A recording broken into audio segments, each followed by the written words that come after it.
Halo pemirsa, marah digugat cerai seorang suami di Kota Medan tega berencana membunuh istri dan 3 anaknya. Pelaku melemparkan bensin ke dalam rumah dan membakarnya. 3 istri dan 3 anaknya terluka bakar. Saya Nawa Yogi Kusuma, kita jumpa lagi di program Berita Kriminal. Bersama kita akan mengungkap dunia kejahatan dengan berbagai laporan kriminal dalam Sergap.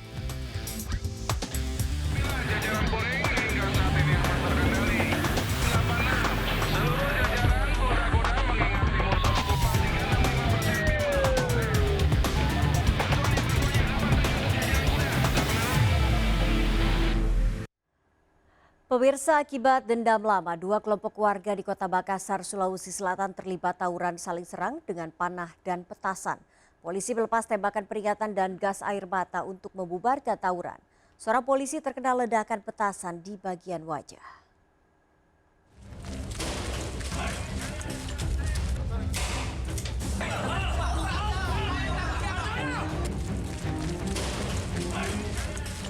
Polisi melepaskan tembakan gas air mata saat membubarkan tawuran warga di Kecamatan Tamalate, Kota Makassar, Sulawesi Selatan. Kericuhan sempat terjadi saat polisi melakukan penyisiran di lokasi karena banyaknya warga berkerumun.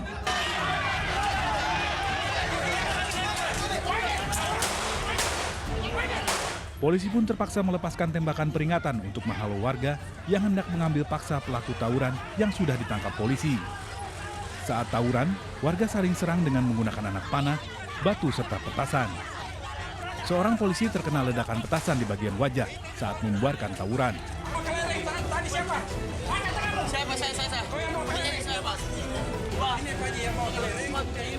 Delapan pelaku tawuran ditangkap polisi berserta barang bukti, samurai, busur panah, serta katepel.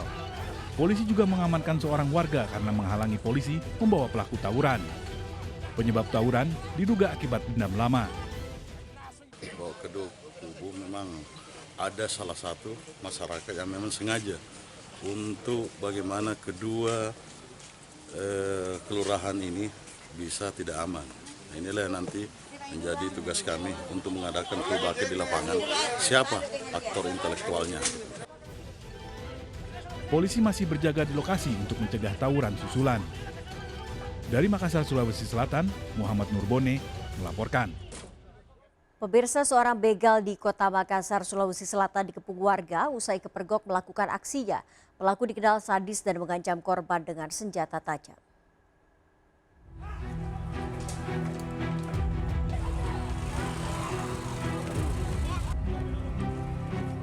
Polisi berupaya membubarkan puluhan warga yang mengepung sebuah rumah di Jalan Lembo, Kecamatan Talo, Kota Makassar, Sulawesi Selatan yang diduga dijadikan tempat persembunyian pelaku begal sadis. Pelaku kabur ke area permukiman setelah kepergok saat beraksi di ruas jalan Kota Makassar. Polisi pun melakukan penyisiran untuk mencari pelaku. Setelah 2 jam pencarian, pelaku Irsan alias Gopal didapati bersembunyi pada salah satu rumah warga. Pelaku dibawa ke rumah sakit karena mengalami luka. Pelaku begal ini dikenal sadis dengan tak segan melukai hingga membunuh korbannya jika melawan.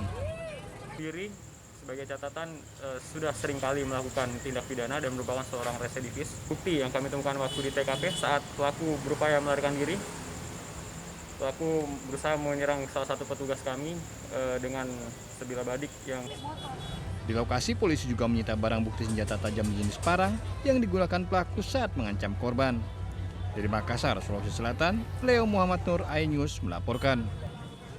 Pemirsa, sebuah mobil taksi online terbakar di Kota Bekasi, Jawa Barat diduga akibat korsleting di bagian mesin. Pengemudi menyelamatkan diri keluar dari dalam mobil.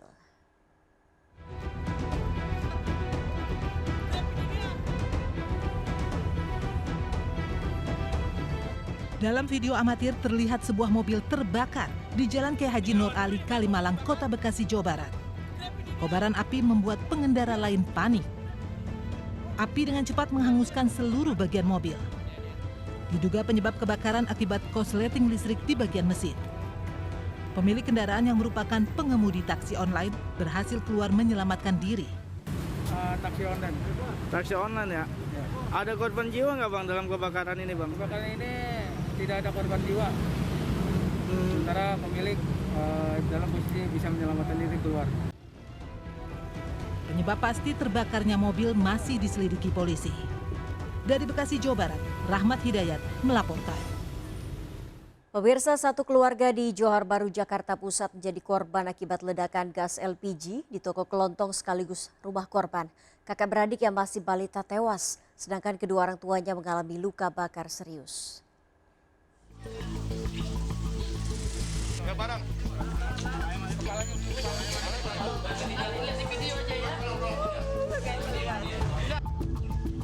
Duka menyelimuti keluarga Rudi Saputro, korban ledakan tabung gas LPG 3 kg di Jalan Kampung Rawa, Johar Baru, Jakarta Pusat. Dua anak Rudi berusia 4 bulan dan 8 tahun meninggal akibat luka bakar. Sedangkan Rudi dan istrinya yang juga terluka bakar dirawat intensif di Rumah Sakit Cipto Mangunkusumo, Jakarta. Gini, tadi kan main udah adiknya, sekarang abangnya yang meninggal. Jadi jumlah korban yang meninggal sekarang udah 2. Itu kejadiannya pukul jam 3 atau jam 4 ya. Warung kelontong sekaligus rumah tinggal keluarga Rudi terbakar akibat tabung gas yang bocor. Anak bungsu Rudi meninggal di lokasi kejadian, sedangkan anak sulungnya tak tertolong meski sempat dirawat di RSCM. Saat kejadian, kerasnya suara ledakan mengejutkan warga sekitar. Terus dengar suara ledakan? Iya, dengar suara ledakan. Itu dari apa? Dari gasnya bocor. Gasnya bocor. Nah, pas ada ledakan, Mbak, gimana reaksinya langsung? Kaget. Dua jenazah kakak beradik ini dimakamkan di TPU Menteng Pulo 2, Tebet, Jakarta Selatan. Jenazah keduanya dimakamkan berdampingan. Tim Liputan iNews melaporkan. Pemirsa, jenazah guru SD yang tewas diperkosa dan dianiaya muridnya di Banyuasin, Sumatera Selatan telah dimakamkan. Jasad korban ditemukan kerabatnya dalam ember. Sementara pelaku pembunuhan mengaku dendam karena sering dinasehati korban.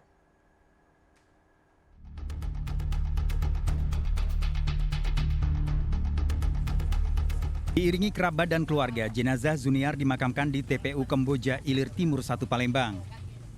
Tangis keluarga mengiringi pemakaman guru SD di Jalur 3 Banyuasin yang tewas karena penganiayaan dan pemerkosaan.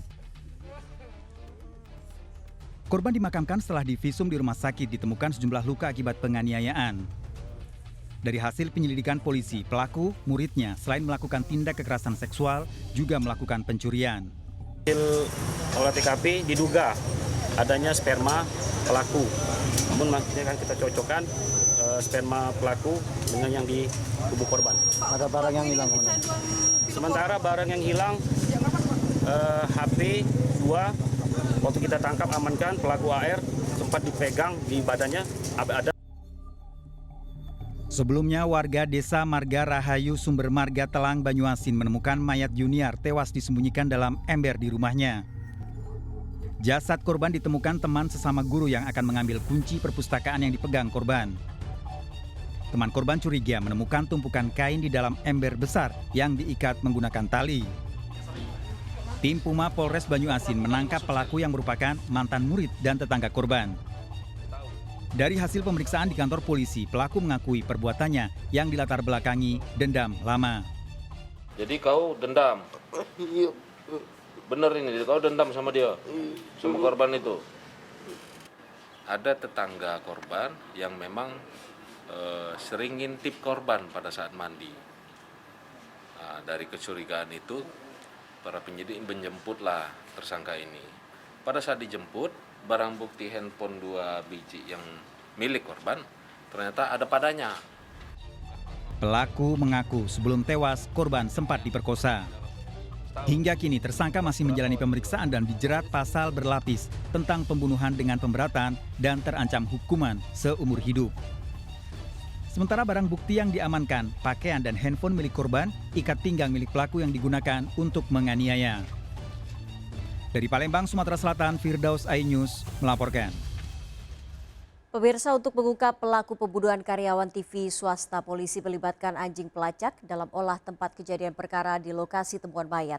Korban ditemukan tewas di Ulu Jami, Jakarta Selatan setelah 3 hari hilang, sementara barang berharga yang dibawa utuh.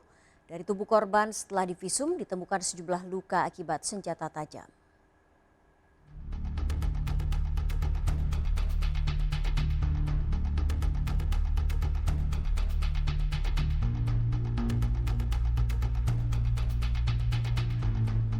Prosesi pemakaman Yodi Prabowo di rumahnya Rempoa, Tangerang Selatan diiringi duka keluarga, kerabat, dan teman-temannya.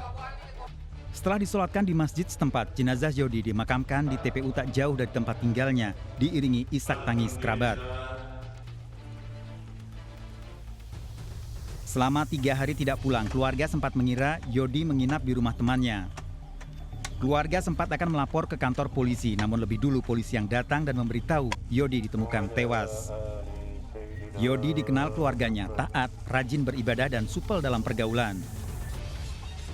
Selama ini korban juga tidak pernah bercerita memiliki musuh. Ketangkep ya keluarga. Kalau bisa kayak gini juga lah ketangkep biar setimpal gitu. Ya. Tim gabungan dari Mabes Polri, Polda Metro Jaya, dan Polres Jakarta Selatan yang melakukan penyelidikan melibatkan 2 anjing pelacak untuk mengungkap tewasnya Yodi Prabowo. Selain mencari jejak diduga pelaku pembunuhan, anjing pelacak digunakan untuk mencari barang bukti lain yang mungkin tertinggal di sekitar lokasi. Bagaimana korban maupun diduga pelaku pada saat kejadian. Ya. Jadi yang kami lihat, kami informasi dari teman-teman tim K9 anjing pelacak, kami mengambil sampel dari 2 barang bukti. Ya. Yang pertama dari alat diduga yang digunakan oleh pelaku, yaitu adalah pisau. Kemudian baju. Anjing pelacak yang diturunkan sempat berhenti di sebuah bangunan di tengah permukiman warga. Lokasi berhentinya anjing berjarak sekitar 200 meter dari lokasi temuan mayat. Tim penyidik membawa 2 alat bukti, baju korban, dan pisau yang ditemukan di lokasi. Menggunakan daya penciumannya mengikuti jejak pelaku yang diciumkan ke anjing menggunakan alat bukti. Ya, alat bukti. Tadi anjing mengarah ke bawah di samping danau, dicoba 2 kali, hasilnya tetap sama. Seperti itu. Diasupkan seperti itu, karena anjing tidak jalan kemana-mana lagi. Seperti itu. Berapa kali Pak tadi anjing balik lagi? 2 kali. Setelah dicoba 2 kali hasilnya tetap sama. Berarti ada kemungkinan pelaku itu berhenti di sana ya Pak ya? Ya, betul. Ya, berasal dari sana? Itu, iya. Karena anjing ini kan alat bukti saja. Sebelumnya mayat Yodi Prabowo ditemukan di sekitar pinggir jalan tol Jor Ulu Jami, Pesanggerahan, Jakarta Selatan. Kondisinya telah membusuk, terdapat luka diduga tusukan senjata tajam di dada kiri korban. Tak jauh dari jasad korban ditemukan sebuah pisau. Jasad Yodi Prabowo ditemukan oleh anak-anak yang bermain layangan. Sepeda motor yang ternyata milik korban terparkir sejak 2 hari sebelum temuan mayat. Jam 2, warga kita yang siskamling ini keliling, ada motor diparkir, sedang terparkir dengan posisi kunci tergantung. Kita berupaya mencari ini siapa yang punya. Sampaikan ke warga, kita kebetulan di grup warga itu kan ada, kita WA ke grup warga, tidak ada warga yang mengetahui. Hingga kini, polisi telah memeriksa 16 saksi dari keluarga, warga sekitar temuan mayat, dan juga teman kerja Yodi. Tim Liputan iNews melaporkan. Marah digugat cerai, seorang suami tega berencana membunuh istri dan 3 anaknya. Pelaku melemparkan bensin ke dalam rumah dan membakarnya. Sergap segera kembali sesaat lagi.